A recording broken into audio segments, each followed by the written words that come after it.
Hi friends, welcome back. क्या है भारत का चाइना, पाकिस्तान और बांग्लादेश के खिलाफ end game? General Upendra Dwivedi. चलो देखते हैं भैया क्या है भैया हमारा इन तीन देशों के खिलाफ एंड गेम। तो वीडियो शुरू करते हैं। वीडियो शुरू करने से पहले अगर आप चैनल पर नए हो और आपने अभी तक सब्सक्राइब नहीं किया तो जल्दी से पहले सब्सक्राइब के बटन और बेल आइकन को क्लिक कर लो ताकि आपको हमारे सारे न्यू वीडियोस के नोटिफिकेशन मिल जाएं जैसे हम अपलोड करें। अगर आपको वीडियो पसंद आता है प्लीज लाइक एंड शेयर। चलिए शुरू करते हैं। दोस्तों, जनरल उपेंद्र द्विवेदी जी ने 13 जनवरी को नई दिल्ली में ऑर्गेनाइज्ड एनुअल प्रेस कॉन्फ्रेंस में ऑपरेशन सिंदूर पर डिटेल जानकारी शेयर की, जिसमें पाकिस्तान के आतंकी ठिकानों पर सटीक हमलों का जिक्र सबसे ज्यादा चर्चा में रहा। इस स्पीच ने पाकिस्तान, बांग्लादेश और चीन के रिगार्डिंग भारत की मिलिट्री प्रिपरेशन को हाईलाइट किया, साथ ही फ्यूचर चैलेंजेस पर साफ चेतावनी भी दी है। इस वीडियो में उसी के बारे में बात करेंगे और ये बताने की कोशिश करेंगे कि हमारे तीन दुश्मनों को लेकर भारत की ये तैयारी कितनी जरूरी है। इसके साथ ही पिछले एक हफ्ते में जियोपॉलिटिकल सिचुएशन जिस हिसाब से बदली है उसमें भारत के रोल के बारे में भी बात करेंगे। तो चैनल को जरूर सब्सक्राइब करना और वीडियो पूरी देखना। Army chief general Upendra Dwivedi का बयान, ऑपरेशन सिंदूर अब भी जारी है। ये उन्होंने कहा, ऑपरेशन सिंदूर में भारत का दुनिया ने लोहा माना, सेना को पूरी तरह से खुली छूट दी गई थी। ये आर्मी चीफ की तरफ से कहा गया है कि अगर इस बार सीमा पार से कोई हिमाकत की गई तो एक बार फिर करारा जवाब दिया जाएगा। जनरल उपेंद्र द्विवेदी ने मानेकशॉ सेंटर में ऑर्गेनाइज इस प्रेस कॉन्फ्रेंस में ऑपरेशन सिंदूर को 2000 एक्चुअली वो कार ब्लास्ट हुआ था इंडिया में, जो लाल किले के सामने, उसका पता नहीं चला कि कई लोग बोल रहे हैं कि बाहर का था अरेंजमेंट, तो उसके बाद अपने को एक्शन एक्चुअली देखा नहीं है। देखो, जो अपने देश के अंदर बैठे हुए हैं उनको कहीं से बाहर से सपोर्ट मिला था ना, तभी तो उन्होंने ये किया है। नहीं तो कोई भी इंडियन मुस्लिम ऐसा हरकतें इंडियन होके क्यों करेगा? मतलब उसको बरगलाया गया है, उसको रेडिकलाइज किया गया है। अब जिसने रेडिकलाइज करने के लिए अंदर से तो कोई नहीं करेगा ना, उसको जिसने भी करा होगा उसका बाहर से, तो पाकिस्तान से या कहीं से तो कनेक्शन होगा। उसका जवाब जो है अभी तक हमने दिया नहीं। एग्जैक्टली मिलिट्री अभियान बताया जो पहलगाम आतंकी हमले के जवाब में शुरू हुआ था। उन्होंने क्लियरली बोला कि ये 88 घंटे का ट्राई सर्विस कैंपेन था, जिसमें पाकिस्तान और पाकिस्तान ऑक्यूपाइड कश्मीर में 9 आतंकी ठिकानों में से ये तो पुरानी ऑपरेशन सिंदूर की बात है, that has already been done. अब प्रश्न ये है कि आगे की स्ट्रेटजी क्या है, ये हमें देखनी है। 7 को पूरी तरह तबाह कर दिया गया, जिनमें 100 से अधिक आतंकी मारे गए और किसी सिटीजन को नुकसान नहीं हुआ।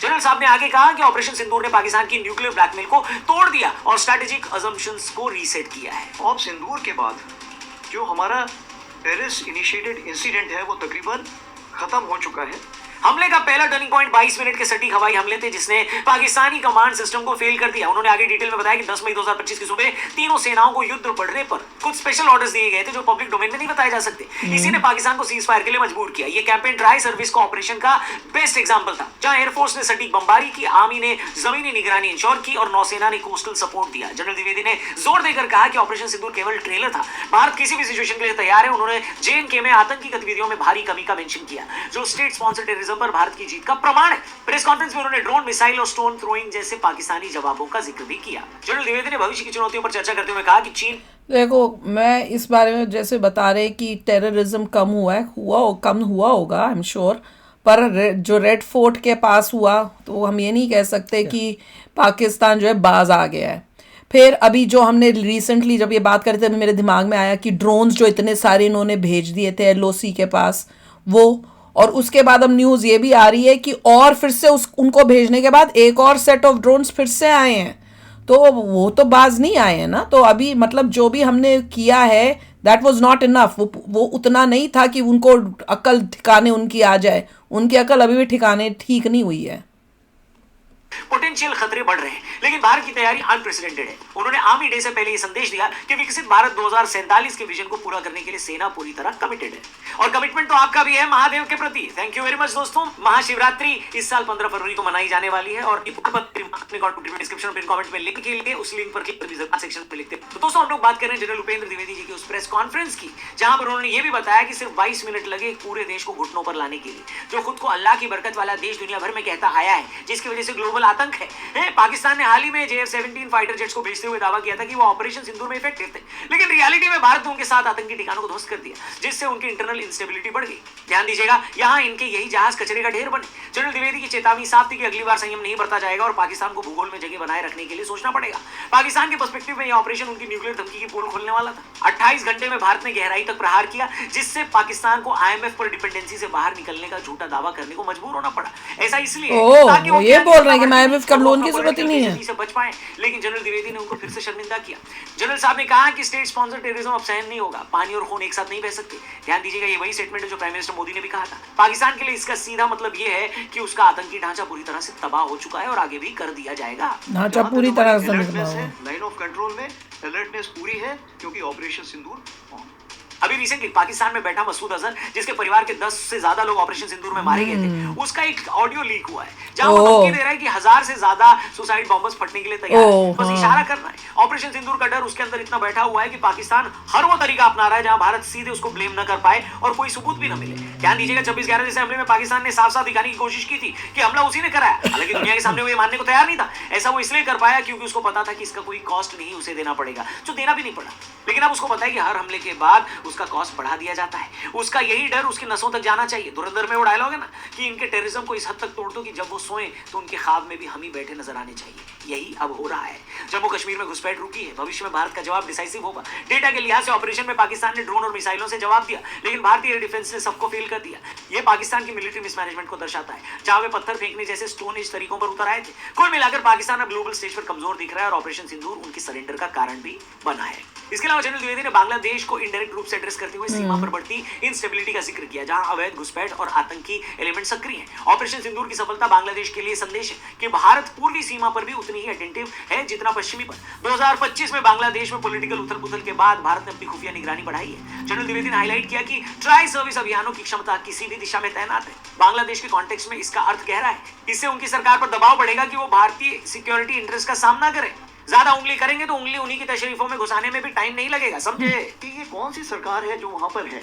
अगर वो इंटरिम सरकार है तो क्या जो वो एक्शंस ले रहा है, क्या वो 4 या 5 साल के लिए है या 4 या 5 महीने के लिए साल। उस चीज को मद्देनजर रखते हुए क्या हमें उसमें तुरंत रिएक्ट करने की जरूरत है या नहीं, ये हमें समझना चाहिए। ऑपरेशन सिंदूर ने दोस्तों ने साबित किया कि भारत डीप रूटेड यानी कि किसी भी देश के अंदर जाकर हमलों को कर देने में माहिर है, जो बांग्लादेश के आतंकी लॉजिस्टिक्स को भी प्रभावित कर सकता है।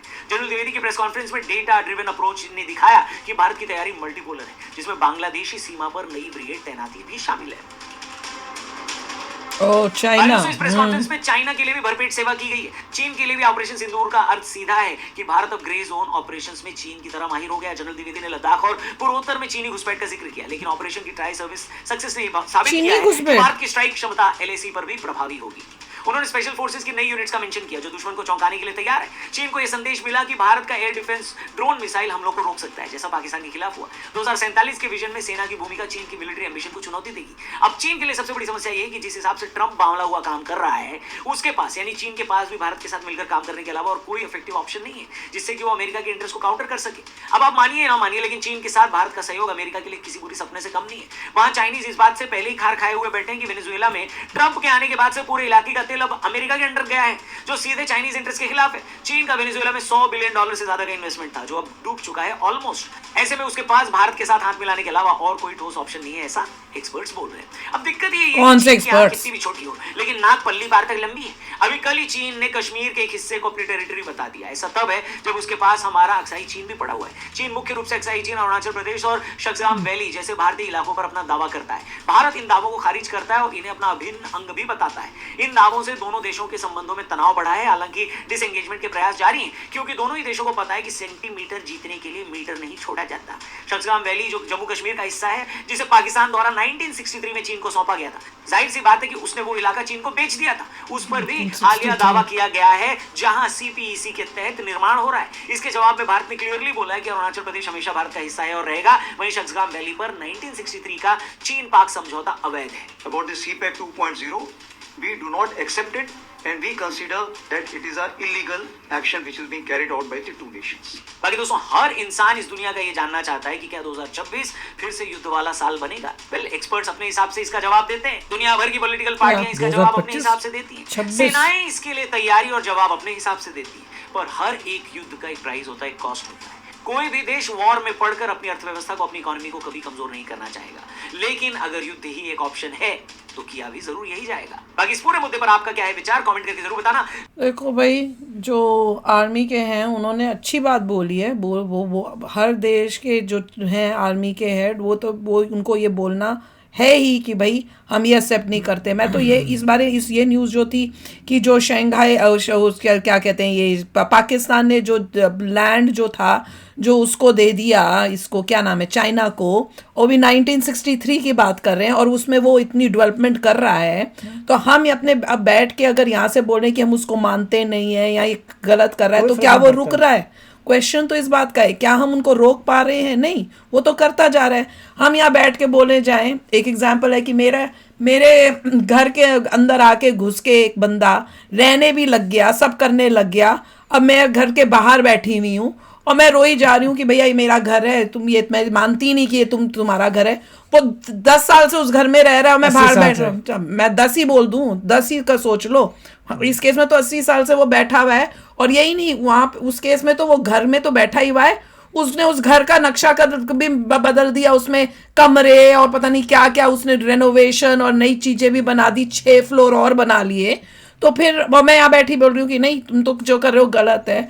How does that matter? वो तो बना बुनू के रह रहा है, उसका तो घर भी बन गया, वो तुमसे एडवांस्ड है। हाँ, और वो तुमसे ताकतवर भी है, तुम कुछ कर ही नहीं सकते हो, तो क्या करो बताओ उस टाइम? यहाँ तो तुम देखिए, ऑपरेशन सिंदूर खत्म हो चुका है। अब क्वेश्चन ये है कि ऑपरेशन सिंदूर में आपने 1 इंच भी अपनी धरती वापस नहीं कुछ नहीं किया, हमने सिर्फ उनको सबक सिखाया, पर वो सबक भी उन्होंने सीखा नहीं।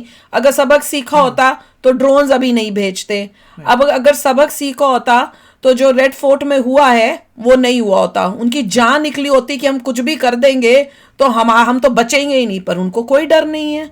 वो तो बल्कि उन्होंने बुरा कार्य किया, टेररिज्म किया, आप गए, आपने बॉम्ब किया, आपने धरती उनकी नहीं ली, उनको कोई डैमेज नजर नहीं आ रहा फिजिकल। फिर उन्होंने वहां से कहीं और कैंप बना ली हैं, अब वो फिर से वही कर रहे हैं। वो बोल नहीं रहे कि एक उसकी आई भी रिकॉर्डिंग भी निकल के आ गई, 17 बेच रहे हैं अपने। हाँ, वो तो और दादे बन रहे हैं। वो तो उल्टे ये एक कुछ पता नहीं क्या बोले कि IMF से लोन की जरूरत नहीं हमें। अगर जो है आप ये कहते हैं कि हमने अफगानिस्तान को तैयार किया, तो वो बोलेंगे हमला बांग्लादेश को तैयार किया। उन्होंने वही कर लिया।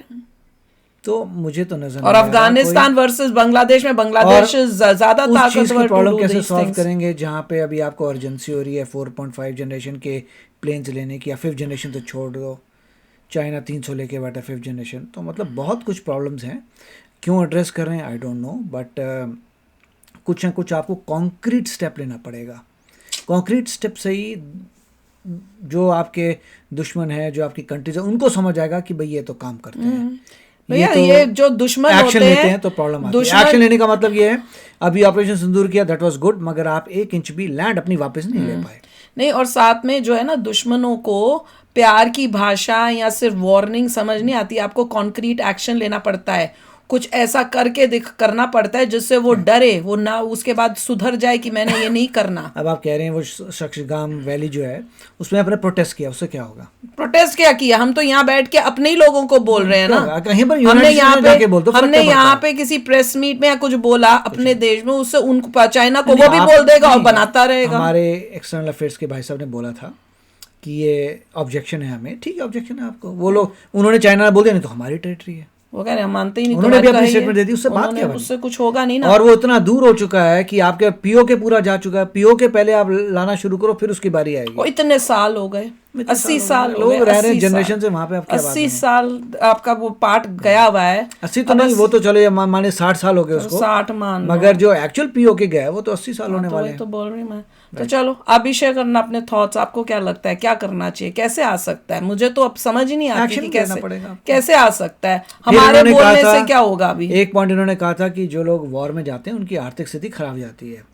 ये वो जनता होती नहीं। रशिया ने अटैक किया यूक्रेन में, मगर हमारे जितनी भी इंडिया की जनता है उनको तो लगता नहीं है कि रशिया की आर्थिक स्थिति खराब हो सकती है। वो तो नहीं, ये भी तो एंगल है, वो तो वॉर इकोनॉमी चला रहे हैं, हम करेंगे तो आर्थिक स्थिति खराब हो जाएगी, पर रशिया की नहीं हो रही। जब ये बोलते रहते हैं कि भैया वो डाउन जो चली गई उनकी सब गया, तो कहते हैं नहीं वो तो बहुत अच्छा कहा गया था कि जो वॉर करता है उसकी आर्थिक स्थिति गलत हो जाती है, मगर रशिया के मामले में आपको नहीं अपना लगता होता। ये भी बात है ना, तो रशिया की आर्थिक स्थिति डाउन नहीं हो रही, फिर लोगों ने नहीं उनकी डाउन नहीं, उनकी वॉर इकोनॉमी चल रही है। अच्छा तो आप भी वॉर इकोनॉमी चला लो, प्रॉब्लम क्या है? रोज सबसे वॉर करो और वॉर इकोनॉमी से अमीर हो जाओ। It doesn't work like that. जो वॉर करता है गरीब होता है, रशिया गरीब होके बहुत बुरा हाल होने और वाला है इंडिया इसीलिए अभी कि हमने उठना है, चाइना को काउंटर करने के लिए उतना हमें पहले ताकतवर होना पड़ेगा, इसलिए हम वेट कर रहे हैं और इसलिए सिर्फ बोल रहे हैं और कोई एक्शंस नहीं कर रहे, क्योंकि मैं पता है कि अगला बंदा जो है उसके पास हर चीज़ हमसे ज़्यादा है। तो चलो यार, आप भी शेयर करना अपने थॉट्स। चलते हैं, मिलेंगे नेक्स्ट वीडियो में बहुत ही जल्द। Till then take care and bye bye. तो अगर आप मेरे इस चैनल पे नए हो तो जल्दी से सब्सक्राइब के बटन को हिट करो और बेल आइकन को क्लिक करो, ताकि आपको मेरा जब नया वीडियो मैं लगाऊं आपको उसके बारे में जल्दी से पता चल जाए।